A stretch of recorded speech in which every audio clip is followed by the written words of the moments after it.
사도행전 7장 51절부터 53절 말씀, 우리 한 목소리로 한번 읽어보도록 그렇게 하겠습니다. 시작. 목이 걷고 마음과 귀에 할례를 받지 못한 사람들아, 너희도 너희 조상과 같이 항상 성령을 거스르는도다. 너희 조상들이 선지자들 중에 누구를 박해하지 아니하였느냐? 의인이 오시리라 예고한 자들을 그들이 죽였고, 이제 너희는 그 의인을 잡아 준 자요 살인한 자 되나니, 너희는 천사가 전한 율법을 받고도 지키지 아니하였도다 하니라. 아멘.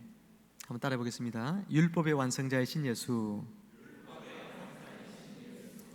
네, 오늘은 율법의 완성자이신 예수란 제목으로 함께 말씀의 은혜를 나누기를 원합니다. 스데반은 설교를 통해서 유대인에게 척추뼈와 같은 두 가지 중요한 여러분 가치관이 있다고 말씀을 지난주에 드렸는데, 하나는 뭐였습니까? 성전. 두 번째는 뭐죠?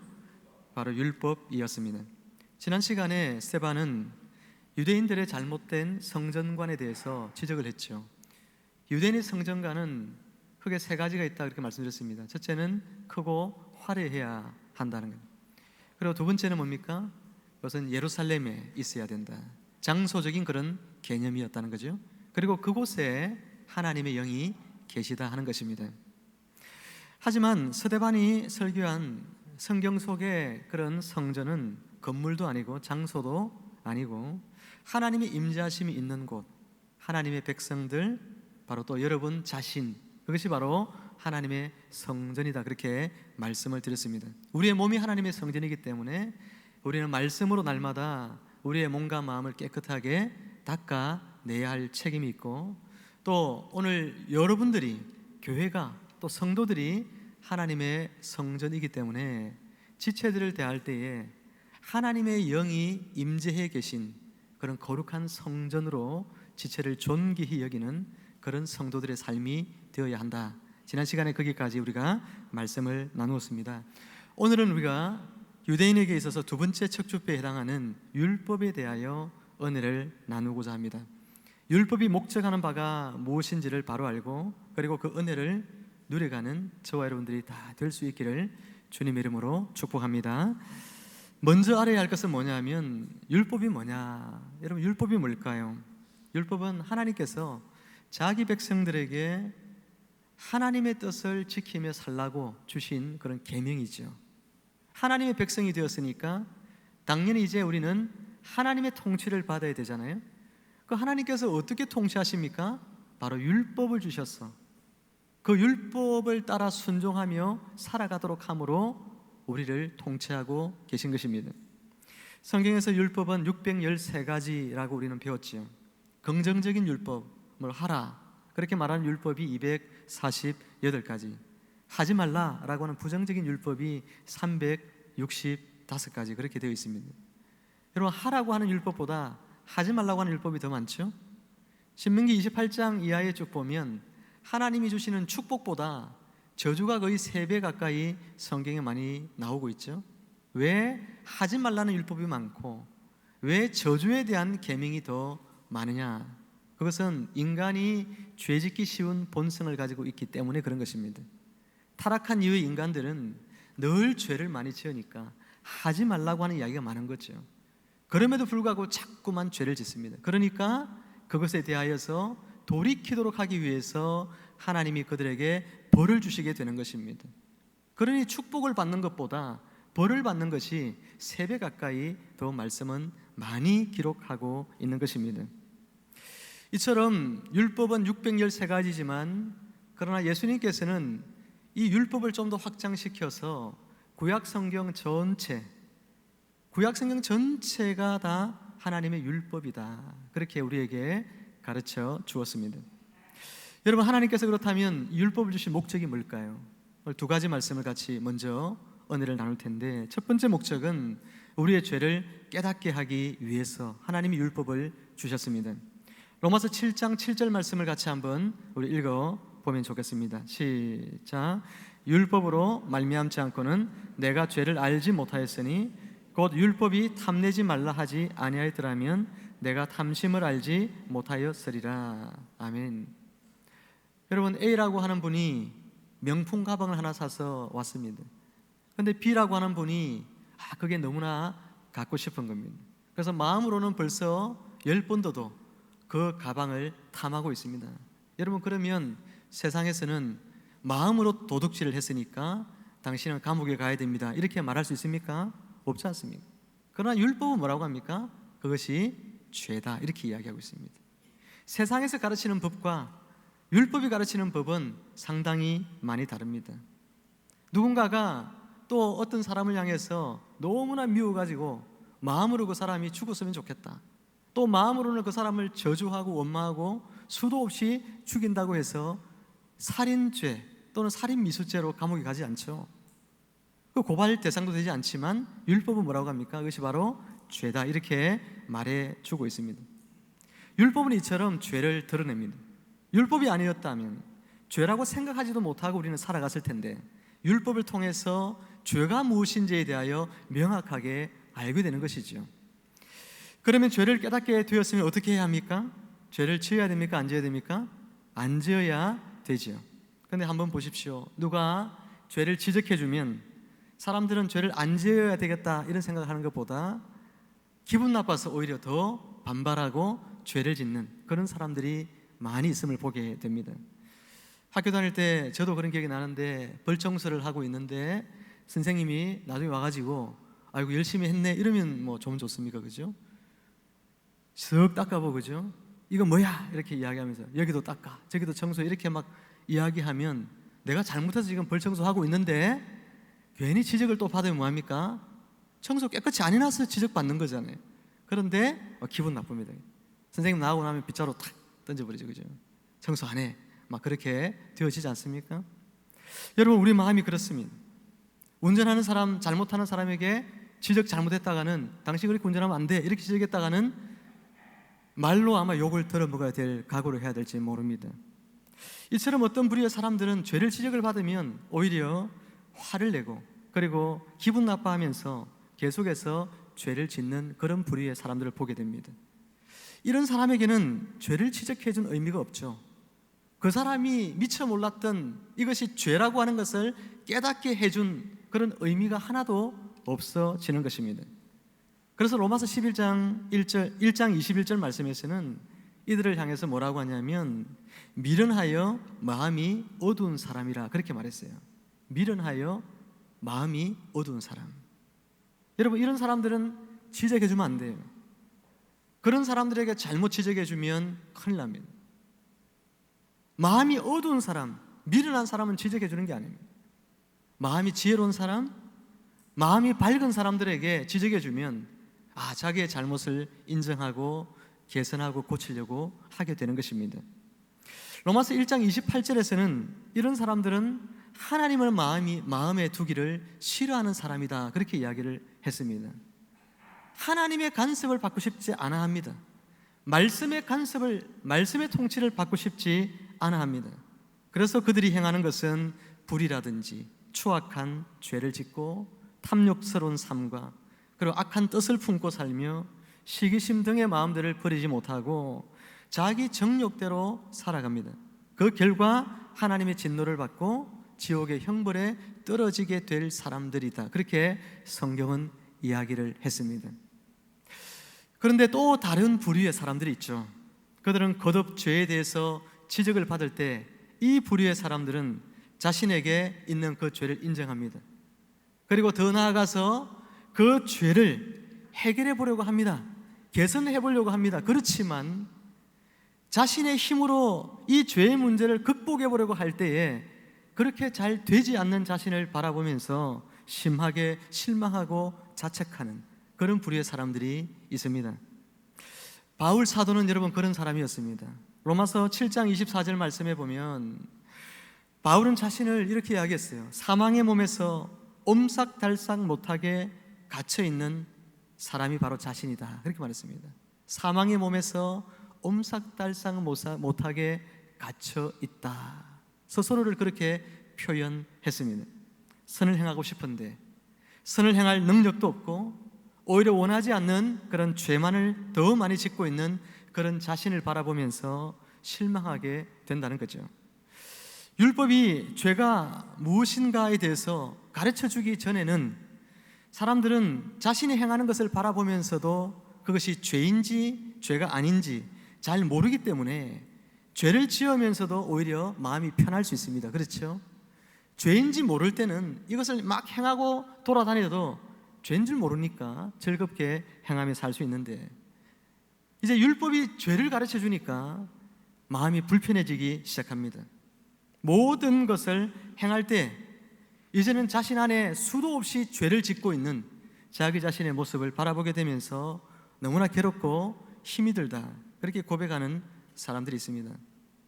가끔씩 세상에서 자유롭게 놀던 분들이 예수님을 믿고 나서 처음에 참 좋았다가 신앙생활 얼마 하지 않다가 교회를 그만둔 그런 분들 중에서, 제가 만난 분들 중에서 보면 이런 부류의 사람들이 있어요. 예전에는 교회 다니기 전에는 막 마음껏 하고 다녔는데, 죄를 짓고 다녔는데, 교회 다니니까 이제 죄를 지을 수가 없는 거죠. 이것도 죄가 되고 저것도 죄가 되고 불편해지는 거예요. 그걸 견딜 수 없어가지고 교회 못 다니겠다. 그러니까 교회 안 나온 분도 심지어 있긴 합니다. 여러분, 우리가 죄를 짓지 않고 사는 것이 너무 힘들다라는 사실을 깨닫는 것, 그래서 자신의 무능력함, 내가 죄를 이기고 죄 없는 삶을 살 수가 없구나 라고 하는 것을 여러분 깨달으면서 자기 자신 안에 있는 무능력함과 자기 자신의 그런 한없는 죄성을 바라보면서 자기에게 철저하게 실망하게 되는 것, 그것이 여러분 율법을 주신 첫 번째 목적입니다. 율법은 죄를 우리에게 지적해주고, 이 죄를 지적받을 때 우리는 나는 어쩔 수 없는 죄인이구나, 나는 이 죄의 굴레에서 벗어날 수가 없는 죄인이구나, 내가 도망치려고 하면 할수록 죄는 더 빠른 속력으로 나에게 다가와서 나를 붙들고 마는구나, 나는 이 죄에서 도망칠 수 없는 그런 존재이구나. 여러분, 자기 절망 속에서 절규하면서 살도록, 그것이 율법을 주신 첫 번째 목적이라는 거예요. 여러분, 율법을 주신 두 번째 목적은 뭐냐? 우리를 예수 그리스도께로 인도해 주기 위해서 율법을 하나님은 주셨습니다. 갈라디아서 3장 24절, 우리 주보 있는 말씀을 함께 읽어볼까요? 갈라디아서 3장 24절입니다. 시작. 이같이 율법이 우리를 그리스도께로 인도하는 초등교사가 되어 우리로 하여금 믿음으로 말미암아 의롭다함을 얻게 하려 함이라. 아멘. 예전에 자녀를 교육할 때 주인은 종들 중에서 좀 똑똑한 종을, 이 초등교사라고 되어 있는 바로 이 역할, 초급적인 수준의 가르침을 이 하인 중에서 좀 똑똑하고 충성스러운 사람을 세워서 자기 자녀를 양육하게 합니다. 가르치게 합니다. 그러다가 이제 이 아이가 좀 더 커가면 더 나은 선생님에게로 이 아이를 인도하게 되는 거예요. 여러분, 더 나은 선생님은 누구냐? 바로 예수 그리스도지요. 초등 선생은 누굽니까? 율법이라고 하는 겁니다. 율법. 율법은 예수 그리스도 그분, 더 나은 선생 그분에게로 우리를 인도하는 다리와 같은, 또 안내자와 같은 역할을 하는 것입니다. 율법이 우리를 구원할 수는 없어요. 그렇기 때문에 구원할 수 있는 그 분께로 우리를 이끌어주는 것이 율법의 두 번째 기능이란 말이죠. 율법은 우리가 죄인이라는 것을 가르쳐 줄 뿐만 아니라 이 죄를 우리의 힘으로는 어쩌지 못한다고 하는 그런 무능함을 깨닫게 만들어서 결국은 율법은 그 율법 자신보다 더 나은 선생에게로, 이 죄의 문제를 해결해 줄 수 있는 선생, 그리고 그 죄의 문제에서 벗어나서 참된 구원을 누리고 그리고 참된 생명의 기쁨을 누리게 만들어 줄 수 있는 바로 그 더 나은 선생에게로 이끌어 주는 것이 바로 율법이라고 하는 것입니다.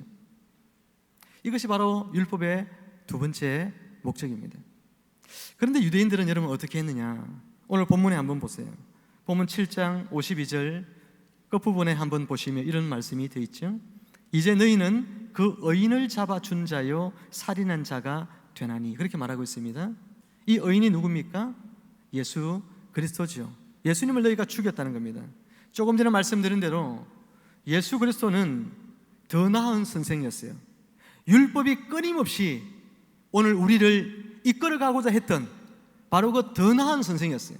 율법이 계속해서 그 더 나은 선생님을 계시하고 있고, 율법의 종착점은 그 더 나은 선생님에게로 우리를 데려가는 것인데, 그런데 그 더 나은 선생님인 예수님을 너희가 어떻게 했단 말입니까? 죽였다는 이야기입니다. 너희가 못 박아서 죽였다는 거예요. 그래서 스데반은 53절에서 말씀하기를 너희가 천사가 전한 율법을 받고도 지키지 아니하였다라고 이야기한 것입니다. 너희가 율법을 어긴 자들은 바로 너희다는 거예요. 스데반은 지금 율법에 대하여서 모독했다, 신성모독적인 발언을 했다, 이래가지고 지금 공회에 잡혀와 있지만, 스데반은 지금 뭐라고 이야기하고 있냐면 율법을 어기고 율법에 대하여 신성모독적인 그런 삶을 살고 있는 것은 바로 너희다, 지금 그렇게 스데반은 이야기하고 있습니다. 지금 성전에 있는 이 종교 지도자들 중에는요, 율법을 연구하고 율법을 가르치는 율법 선생님들이 있어요. 율법 학자지요. 그 사람들 율법에 대해서 누구보다도 잘 알고 잘 지키는 사람들이었습니다. 요한복음 9장 28절에서는 그들은 스스로 뭐라고 여겼냐면 모세의 제자다, 이렇게 여겼어요. 여러분, 모세가 하나님으로부터 율법을 받았지 않습니까? 그러니 율법을 처음 받은 그 사람, 모세, 그 사람의 제자다는 것은 뭡니까? 얼마나 자신들에 대한 지금 자부심을 가득 가지고 이야기하는 이야기예요. 우리가 바로 모세의 직통 제자라는 겁니다. 그만큼 율법에 대해서 잘 알고 율법을 철저하게 지키고 있는 사람이란 이야기죠. 하지만 스데반은 너희가 율법을 어기는 사람들이다, 비난하고 있습니다. 실제로 저들은 율법을 세세하게 연구는 잘 했지만, 그러나 그 율법에다가 자기의 인간적인 생각들을 많이 가미시켜버리고 말았습니다. 여러분, 선생님이 가르쳐 준 대로 지켜야죠. 가끔씩 그 골목 식당이라는 이 프로를 보면 한 번씩 뭐 화가 막 나는 그런 분들이 계시거든요. 근데 언제 화가 나냐면 이 백종원이 참 정말 자기의 그 귀한 레시피를, 그죠? 음식 만드는 법을 가르쳐 줘요.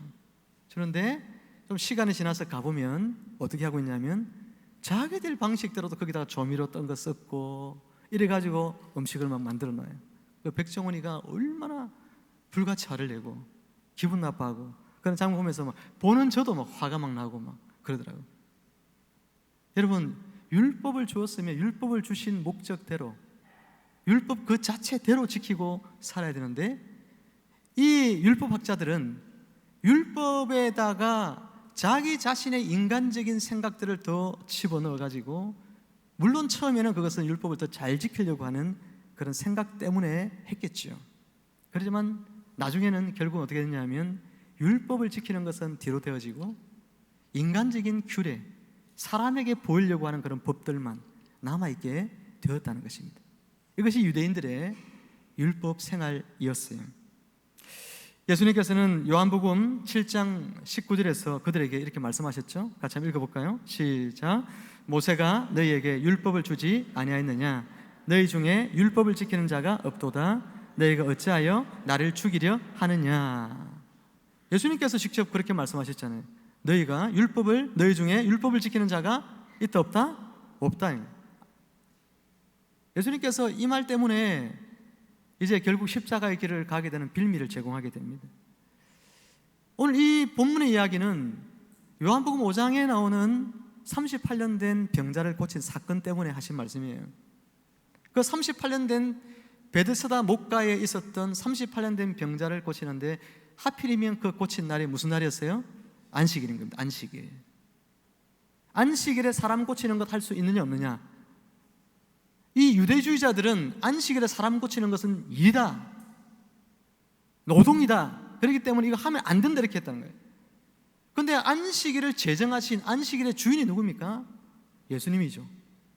예수님께서 안식일을 만드신 분이잖아요. 그분이 하나님이시니까. 예수님은 내가 안식일의 주인이다 그렇게 말씀하셨거든요. 그런데 안식일을 만드신 그분이 안식일은 어떤 날이냐? 사람을 위하여 있는 날이다 그렇게 말했어요. 사람을 위하여.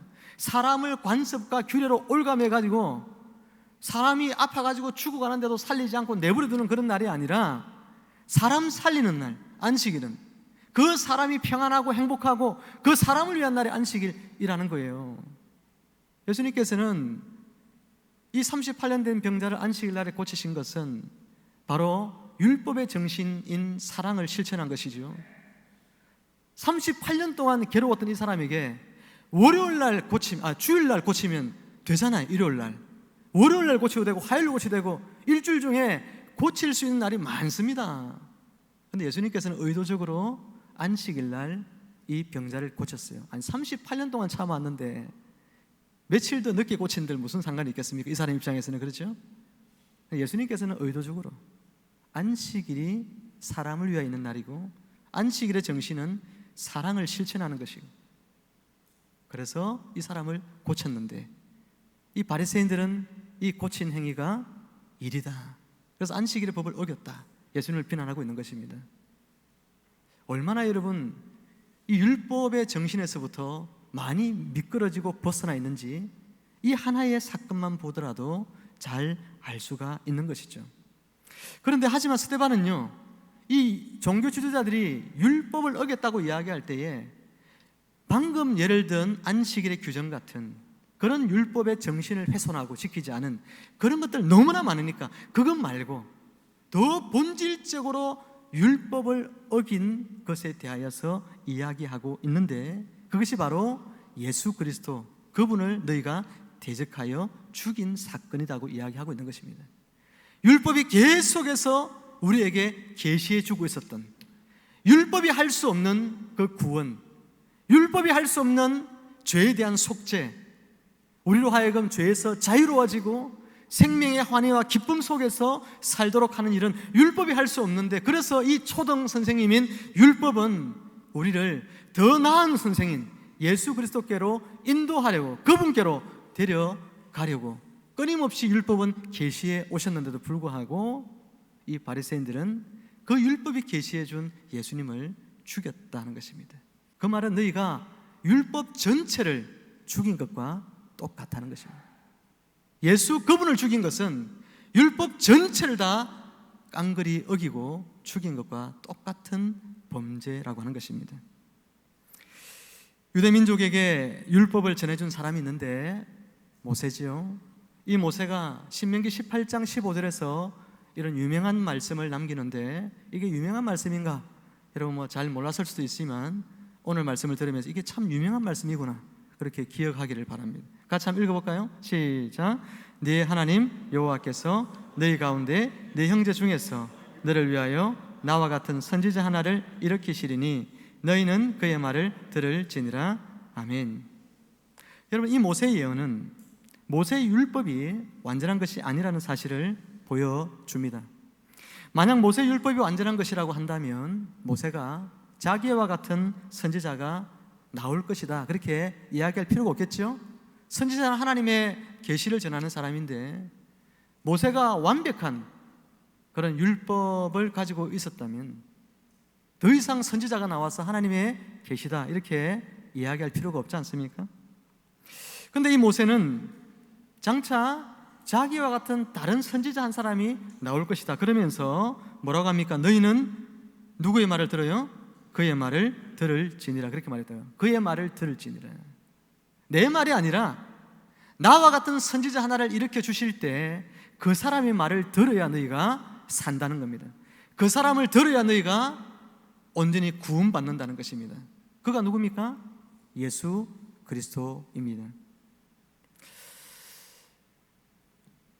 이처럼 모세는 자신이 예언한 이 예수 그리스도, 그는 예수님인지 모르겠지만 이 메시아가 오셔서 율법이 할 수 없었던 것들, 그것들을 완성하여 우리에게 영생을 주고 우리에게 죄를 이기게 하고 참되고 복된 삶의 길로, 의로운 길로 가게 하는 그런 예수 그리스도에 대하여 예언을 했는데, 그런데 이 유대인들이 그 예수 그리스도를 너희가 죽였다는 겁니다. 그의 말을 순종하라고 모세가 이야기했는데 너희가 스승으로 삼고 있는 그 모세가 그에게 순종하라고 이야기했는데 너희는 그를 순종하지 않고 죽임으로 말미암아 너희의 스승인 모세의 말도 율법도 어긴 자들이다. 그렇게 말씀하고 있는 것입니다. 스데반은 이런 청중들, 오늘 종교 지도자들, 이 사람들을 향하여서 51절 말씀에서 목이 곧은 자들아 이렇게 이야기했습니다. 목이 곧다는 말은 목이 뻣뻣하다는 이야기죠. 완고하다는 것입니다. 고집이 센 사람을 이야기하고 있습니다. 여러분, 자기 욕심과 고집으로 가득 차 있는 사람들은 하나님의 말씀을 전해 주어도, 아니 하나님이 직접 나타나서 그들에게 이야기해 주어도 듣지 않습니다. 이 고집이라는 게 굉장히 이게 억세거든요.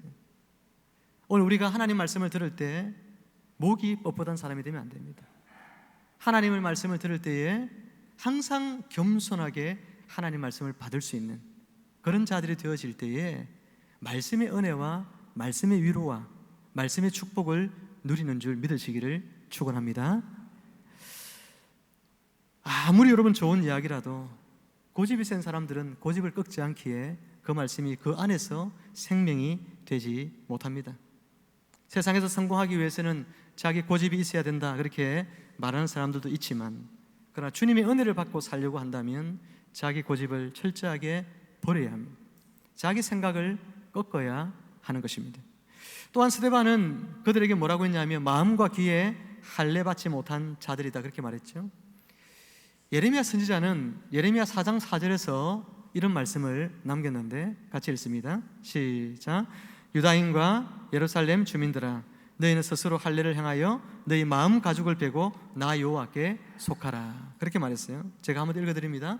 유다인과 예루살렘 주민들아, 너희는 스스로 할례를 행하여 너희 마음 가죽을 베고 나 여호와께 속하라. 예레미야는 할례가 뭔가 이걸 우리에게 가르쳐 주는데, 유대인들은 그들이 가장 구원의 표로서 자랑하는 것 중에 하나가 뭐냐면 할례 받은 거죠. 난지 8일 만에 남자들은 할례를 받습니다.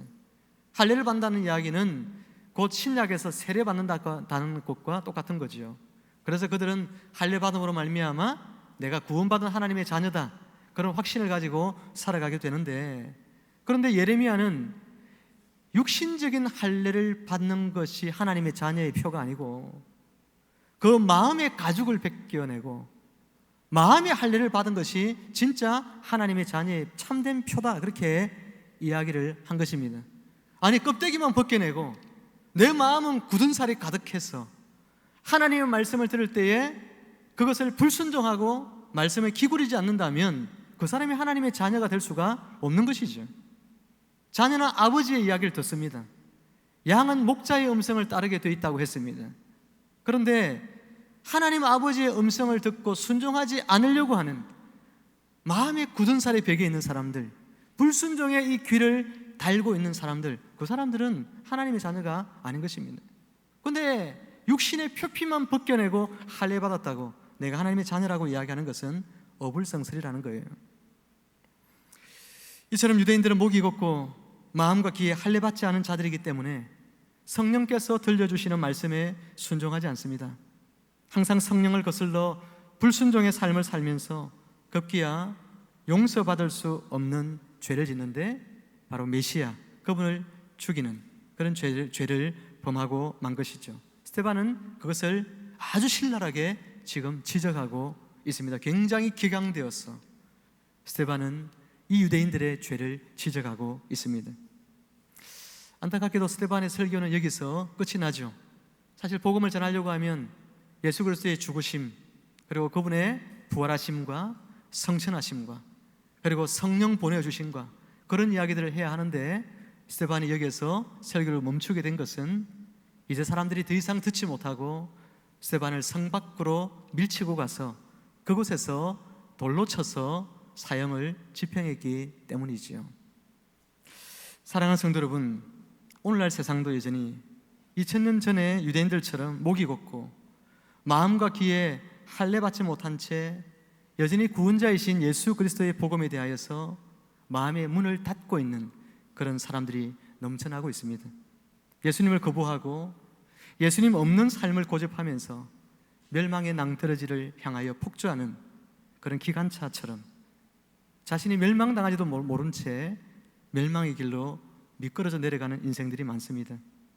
자신들의 죄를 지적하던 스데반을 성 밖으로 내치고 돌로 쳐서 죽인 것처럼 복음을 전하는 자들과 그리고 복음을 전하는 교회를 향하여서 살기등등하게 세상은 지금 대적해 오고 있습니다. 하지만 스데반은 세상의 반대나 비난 그리고 위협을 결코 두려워하지 않았습니다. 그는 복음의 은혜를 깊이 체험한 사람이었고 예수님을 아주 많이 사랑한 사람이었습니다. 그는 또한 복음만이 사람을 살리고 세상을 구원할 수 있는 유일한 방편임을 알았습니다. 그렇기 때문에 기꺼이 이 세상을 구하기 위하여 자신의 목숨을 투신하였던 자가 바로 이 스데반 집사였습니다. 말씀을 맺습니다. 사랑하는 성도 여러분, 복음을 만나 새로 태어난 사람은 자신이 복음으로 인해서 살아났기 때문에 더 이상 죄 가운데 살지 않을 뿐만 아니라 그리고 죄 가운데 죽어가는 영혼들을 바라보면서 긍휼한 마음을 가지고 그 영혼을 위하여 기도하고 그 영혼을 위하여 자신의 목숨조차도 아까워하지 아니하고 희생하기를 주저하지 않는 사람들, 그 사람들이 복음을 만난 사람들이죠. 우리는 어차피 한번 다 죽습니다. 그런데 어떻게 죽을 것인가, 그것을 생각하면서 가장 가치롭고 영예로운 죽음의 길을 선택하는 자가 되어야 하겠죠. 스데반처럼 성령에 충만하여져서 복음의 말씀으로 전도하며 사람과 세상을 구해내는 일을 위해서 죽을 수만 있다면 이보다 더 큰 영광이 여러분 어디에 있을까요? 그러므로 기꺼이 복음의 투사가 되어서 죽어가는 영혼들을 불의한 세상에서 건져내어 구원하는 그 일을 위하여 자기 목숨을 아까워하지 않고 불태울 수 있는 그런 저와 여러분들, 우리 광주샘물교회 성도님들이 되어지기를 주 예수 그리스도 이름으로 축원합니다. 기도하겠습니다. 하나님 아버지, 스데반처럼 주의 복음으로 저희들이 구원받았고 주의 복음으로 새 사람 되었는데 저희들도 스데반처럼 이제는 죽어가는 수많은 영혼들을 위하여 복음을 들고 나아가 그들에게 복음을 증거하기를 주저하지 않게 하여 주시고 우리의 가장 고귀한 생명마저도 저들을 위하여 내어놓기를 아까워하지 않는 정인의 삶을 살아갈 수 있도록 하나님께서 은혜 베풀어 주옵소서. 하나님 아버지, 혹시 우리가 목이 곧고 마음과 귀가 할례받지 못한 성령을 거스르는 자가 아닌지 우리 스스로를 날마다 겸손하게 돌아보게 하여 주시옵고 우리 안에 있는 고집을 끊고 하나님의 말씀이 말씀하실 때 항상 아멘으로 그 말씀을 수종될 수 있는 저희들 다 될 수 있도록 하나님이 축복하여 주옵소서. 감사하며 예수님의 이름으로 기도하옵나이다. 아멘.